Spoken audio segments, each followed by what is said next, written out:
Si je te partage cette vidéo, c'est que je m'y suis reconnu. Après l'avoir regardée, je ne vois plus les choses comme avant.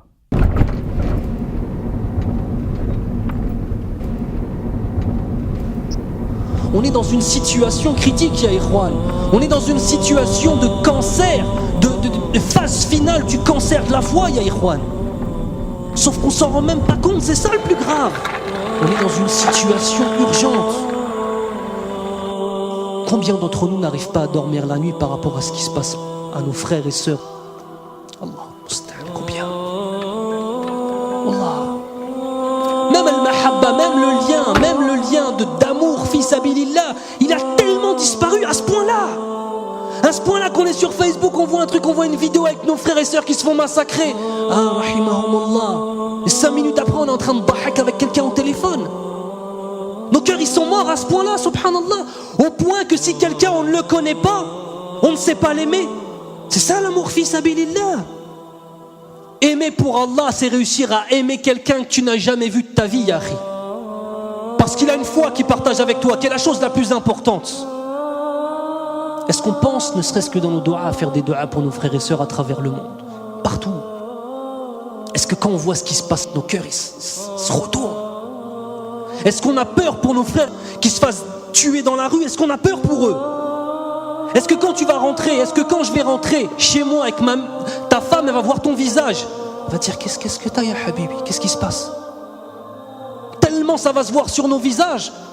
Quand tout ça, c'est notre relation avec Allah Azza wa Jal qui n'est pas assez forte, ni plus ni moins. Ni plus ni moins que ça. On est loin, ya Ikhwan. On est extrêmement loin. Extrêmement loin.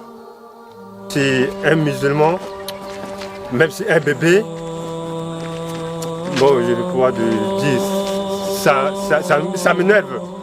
Tu vas pas tuer le bébé quand même? Moi, je tue le bébé. Mais un bébé de 2 ans, par exemple. Moi, je le tue. Mais 1 an, même si avec les femmes avec des grossesses, moi, je le tue. Si le musulman ne part pas dans le kilomètre 5, nous les Antilles, nous devons aller pour prendre tout le reste des musulmans là-bas pour manger. Parce que le musulman c'est bon pour manger. Parce qu'il avait beaucoup de têtes, donc il faut manger comme ça. Bon.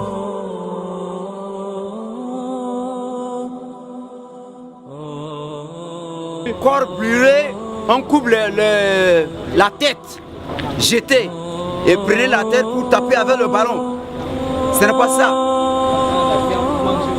On coupe notre corps là pour manger. Est-ce que dans nos yeux, est-ce qu'on mange le corps des gens? On ne mange pas. Ce sont les chiens qui mangent n'importe quoi. Mais nous, les gens comme nous là, comme vous là, on ne peut pas manger notre chair. C'est grave pour nous. C'est comme ça. En tant que moi, j'ai tout subi. La guerre, là, on dirait que ça vient rien que sur moi. Ils ont tué ma mère et mon père. Il ne reste que moi. Je suis seul maintenant. Je ne sais pas là où j'allais. C'est pour cela que je suis resté ici, à la base des réfugiés.